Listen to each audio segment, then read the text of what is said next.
cause de ce téléphone, je me suis fait arnaquer 70 000 francs CFA. C'est l'équivalent pratiquement de 100 euros. Dans cette vidéo, je t'explique ce qui s'est passé. Reste jusqu'à la fin si toi aussi tu veux éviter de te faire arnaquer, tel que cela a été mon cas.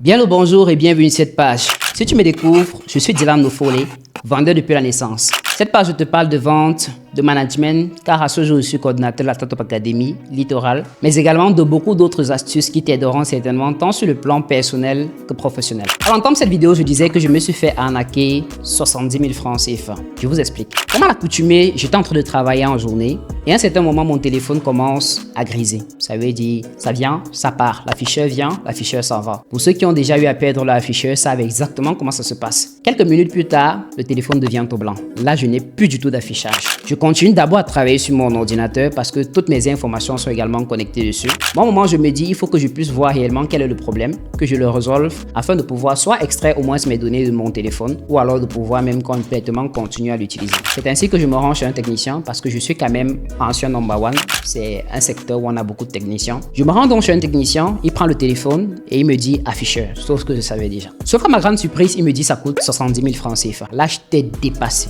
Comment est-ce que l'afficheur d'un iPhone 13 Pro peut coûter juste 70 000 francs CFA? C'est ainsi que je lui dis, ok, allons-y, je vais bien voir ce qui se passe. Il ouvre le téléphone et après 5 maxi 10 minutes, il referme et il me remet le téléphone et tout fonctionnait parfaitement. Là, j'étais tout simplement scandalisé parce que je ne comprenais pas ce qui venait de se produire. Il me fait donc comprendre qu'en réalité, il n'a pas changé l'afficheur. Les iPhone 13 Pro comme celui-ci ont généralement un problème d'afficheur, c'est-à-dire à un certain moment, l'afficheur va partir, mais c'est un défaut. Ce n'est pas que l'afficheur s'est gâté. C'est juste qu'il a eu par exemple un court-circuit et là ça fait qu'il part momentanément. Du coup, il a juste branché 2-3 fils et mon afficheur était revenu. Et là je me dis 70 000 francs CFA que je viens de dépenser. À l'entame de la vidéo, j'ai dit je me suis fait arnaquer, mais en réalité c'est pas vrai. J'ai dépensé cet argent et j'étais fier de le dépenser quand en réalité j'ai une conception du service qui est complètement différente de ce que la plupart des personnes ont. Pour mieux illustrer mes propos, je vais vous raconter une histoire. Vous connaissez certainement le célèbre peintre Pablo Picasso des années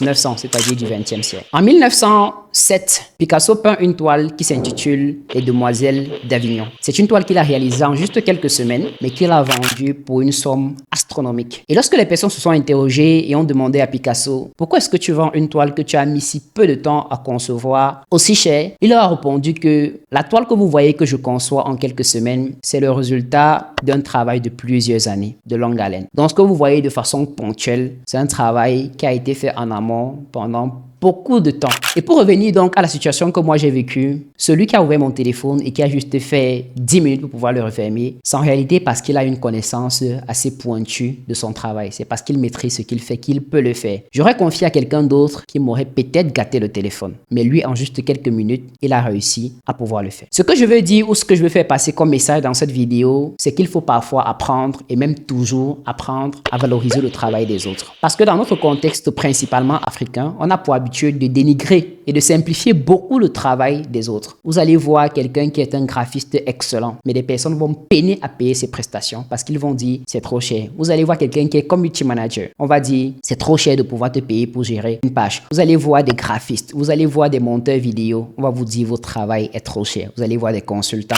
On va dire ta consultation elle coûte trop cher. Mais en réalité, est-ce qu'il y a un service qui coûte vraiment cher? C'est la réflexion que j'aimerais vous amener à avoir. En réalité, pour moi, il n'y en a pas. Tout dépend de ce que la personne est prête à vous apporter. Est-ce qu'elle est prête à résoudre le problème avec lequel vous êtes venu? Est-ce qu'elle est prête à vous trouver ou à vous donner satisfaction par rapport à la solution que vous recherchez? Si la réponse est oui, alors ça ne coûte pas du tout cher parce qu'elle facture les prestations en fonction du temps qu'elle a mis pour pouvoir les acquérir, en fonction des ressources qu'elle a mises à disposition pour pouvoir les acquérir pendant tout ce temps. Donc vraiment, évitons de trouver que le travail d'autrui est non seulement trop facile, mais également trop coûteux, mais donnons plutôt la peine de pouvoir valoriser ce que nous faisons parce que si nous valorisons nous-mêmes, nous n'aurons pas du tout de difficulté à pouvoir payer des prestations de façon un peu plus coûteuse. C'est comme aujourd'hui, moi je me suis lancé sur Internet et principalement sur Facebook. Depuis quelques mois déjà, je développe ma notoriété, je développe mon audience, je développe ma communauté et à ce jour, je suis à près de 6 000 abonnés. Toutes les personnes qui me suivent sur cette page savent que je ne fais pas encore de vente